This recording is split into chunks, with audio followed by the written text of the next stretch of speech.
नमस्कार, नादी विशेष देख रहे हैं आप और मैं हूं आपके साथ नैसी शर्मा। तो बारिश के मौसम में कई तरह की प्राकृतिक आपदाएं आती हैं। बाढ़ का पानी नुकसान पहुंचाता है। कई बार प्राकृतिक आपदाओं से लोगों की जान भी चली जाती है, लेकिन उनके अनेक बार ऐसे हादसे भी होते हैं जो रोके जा सकते हैं।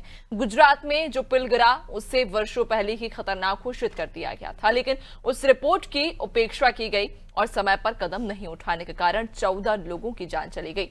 इस घटना के बाद अब मध्य प्रदेश के पीडब्ल्यूडी मंत्री राकेश सिंह ने प्रदेश में सभी निर्माणाधीन और खतरनाक पुलों की जांच के आदेश दे दिए। मध्य प्रदेश में 80 से ज्यादा पुल ऐसे हैं जो खतरनाक हैं, लगातार खतरनाक होते भी जा रहे हैं। बीते दिनों कई पुल टूटे भी हैं और दुर्घटनाएं भी घटी हैं। अब ऐसी स्थिति में क्या सावधानी बरती जा सकती है और पुलों की गुणवत्ता पर पर्याप्त ध्यान आखिर क्यों नहीं दिया जा रहा? आज इन्हीं सवालों का जवाब तलाशने की कोशिश करेंगे, लेकिन पहले ये रिपोर्ट देखते हैं।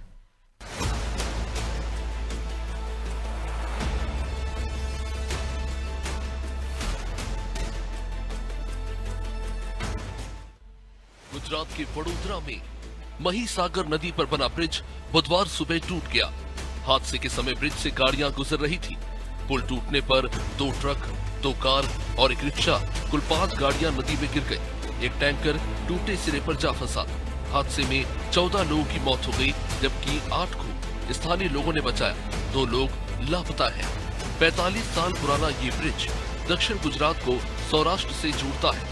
गुजरात के हादसे के बाद मध्य प्रदेश के पीडब्ल्यूडी मंत्री राकेश सिंह ने मध्य प्रदेश के सभी निर्माणाधीन और पुराने पुलों का निरीक्षण करने के आदेश दिए हैं।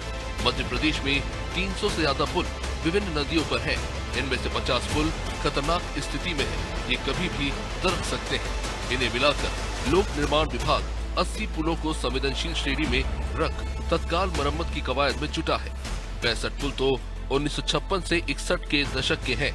प्रदेश में लोक निर्माण सहित अन्य विभागों द्वारा किए जा रहे निर्माण कार्यों को लेकर विभाग बारीकी से निरीक्षण करवा रहा है, क्योंकि मानसून सीजन में हादसों की आशंका बढ़ जाती है। ऐसे में पीडब्ल्यूडी मंत्री राकेश सिंह ने अधिकारियों को ग्राउंड जीरो पर जाकर जांच करने के निर्देश दिए हैं। एमपी में भी कई पुल बीते दिनों टूटे हैं। शहडोल से रीवा इलाहाबाद को जोड़ने वाले बाढ़ सागर पुल का हिस्सा टूटने से यहां से गुजरने वाले लोगों को खासी परेशानी उठानी पड़ रही है। पुल का हिस्सा टूटने से पुल पर से आवागमन बंद कर दिया गया है और इसके कारण अब इस पर से होकर गुजरने वाले वाहनों को 30 किलोमीटर का अतिरिक्त चक्कर लगाना पड़ रहा है। सनावत पुलिस थाने के अंतर्गत आने वाले बसवा गांव के पास इंदौर एदलाबाद राष्ट्रीय राजमार्ग पर एक निर्माणाधीन पुल भी महीनों से टूटा पड़ा है। बैरसिया नरसिंहगढ़ रोड पर बना 49 साल पुराना पार्वती नदी का पुल क्रैक होकर धंस गया। घटना के बाद से पुल पर भारी वाहनों की आवाजाही प्रतिबंधित कर दी गई है। शिवपुरी जिले में एक निर्माणाधीन पुल का एक हिस्सा भी महीनों पहले ढह चुका है।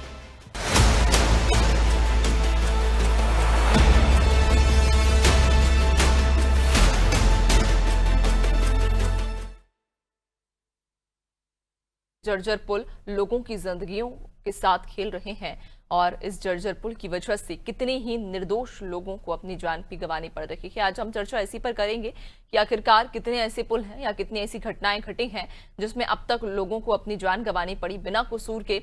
और हमारे सहयोगी हमारे साथ अलग अलग जगह से जुड़ चुके हैं।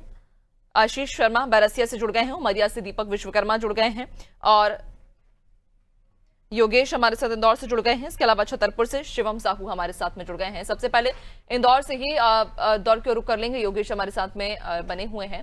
योगेश, हम देख रहे हैं जो घटनाएं सामने आ रही हैं कि लापरवाही इसे कहें या फिर निर्माण जब हुआ था उस समय गुणवत्ता विहीन सामग्री का उपयोग कहें या कोई भी कारण कहें, लेकिन जब ये घटनाएं होती हैं तो आम लोग जो निर्दोष व्यक्ति हैं उन्हें अक्सर अपनी जान गंवानी पड़ती है। देखिए नैन्सी, हर किसी एक कोई भी प्रोडक्ट होता है, किसी की भी एक उम्र होती है, एक सीमा होती है। उम्र के बाद में उस पर मॉनिटरिंग की जाती है। हम अपनी बात करें तो हम भी 40-50 साल के बाद में, 60 साल के बाद में अपने स्वास्थ्य का ध्यान रखते हैं और लगातार संपर्क में रहते हैं। अब जो पुल गिरा है उसकी ऑलरेडी शिकायत की गई थी।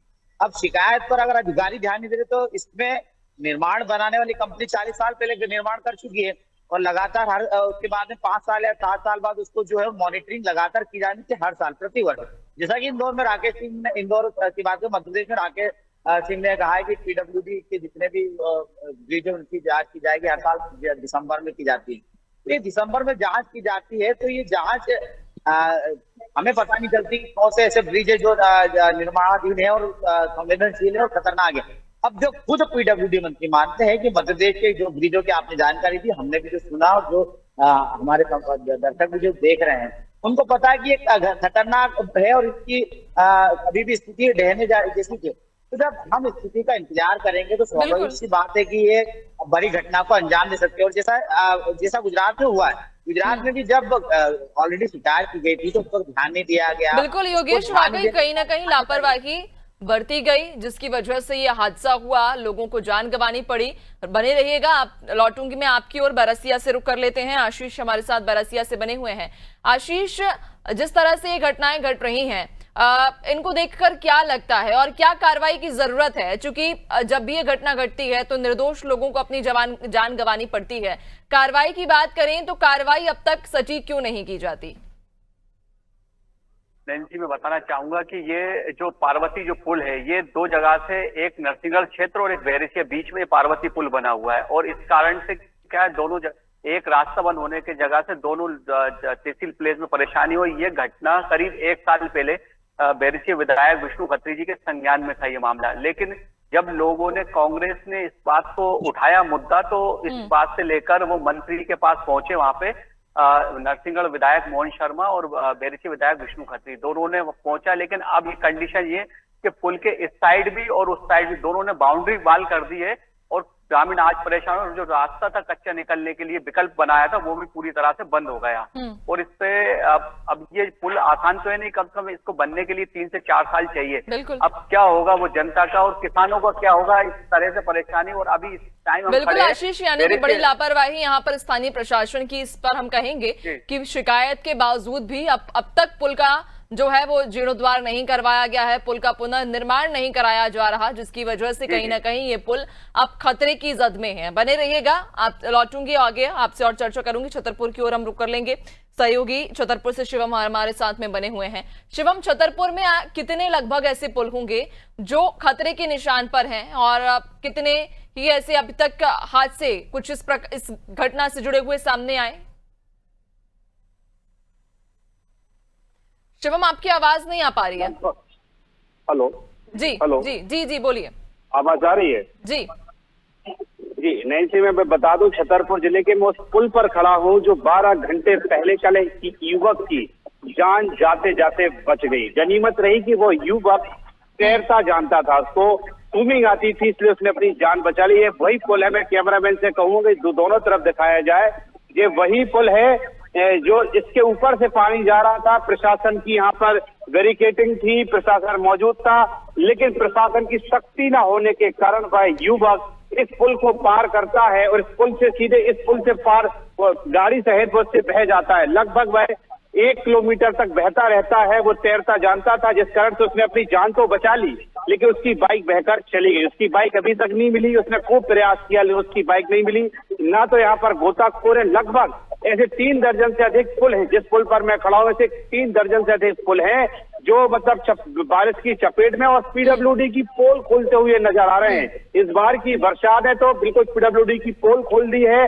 चाहे रोडों की बात हो, चाहे पुलों की बात हो, सभी की खस्ता हालत में है और कभी भी किसी की भी कहीं भी जान जा सकती है। प्रशासन को पूरी तरीके से बेखबर है। जब इतने ऐसे पुल हैं वहां पर ना तो गोताखोर है, ना प्रशासन की कोई टीम है, केवल कोटवार होते हैं, उनकी यहाँ पर ड्यूटी लगा दी जाती है। उनकी बात जनता नहीं मानती और अपनी जान हाथ में जोखिम में डालकर निकल जाती है। और कल एक लगभग 35 वर्षीय युवक की जान जाते जाते बच गई। कहते हैं ना कि मौत के दर्शन कर लिए, तो युवक ने कल मौत के दर्शन किए और 1 किलोमीटर तक तैरते हुए अपनी जान बचाई। बिल्कुल, और बड़ी लापरवाही है यहाँ पर कहीं ना कहीं स्थानीय प्रशासन की भी है, लेकिन लोगों को भी जागरूक होना पड़ेगा। लोगों को भी ये समझना होगा कि जब पुलिया पर पानी है, तेज बहाव है, तो उस समय उसको पार ना करें। वे खुद अपनी जान को भी खतरे में डाल देते हैं। लेकिन दूसरी तरफ जिस तरह से आप जानकारी दे रहे हैं कि कई सारे पुल अभी जर्जर स्थिति में हैं, जो कभी भी हादसे को आमंत्रण दे रहे हैं। अब ऐसे में स्थानीय प्रशासन को भी ये समझना होगा, ये जरूरी है कि जितने भी ऐसे जो जर्जर स्थिति में पुल हैं या जो जिस तरह से पुलियां हैं, इनका अगर समय रहते निर्माण नहीं कराया गया, पुनर्निर्माण नहीं कराया गया तो कहीं ना कहीं ये एक बड़े हादसे का कारण बन सकते हैं। बहुत शुक्रिया आप सभी का जानकारी साझा करने के लिए। तो आपको बताते चलें कि ये जर्जर स्थिति में पुल जिस तरह से लोगों की जिंदगियों को लील रहे हैं और कहीं ना कहीं लोगों की जिंदगी को खतरे में भी डाल रहे हैं, जिस तरह से वडोदरा से ये हादसा हमने देखा जिसमें 14 लोगों की जान चली गई। वो 14 लोग जो कि निर्दोष थे, इस पुल से गुजर रहे थे, लेकिन उन्हें ये नहीं पता था कि अगले ही पल उनके साथ ये घटना घट जाएगी।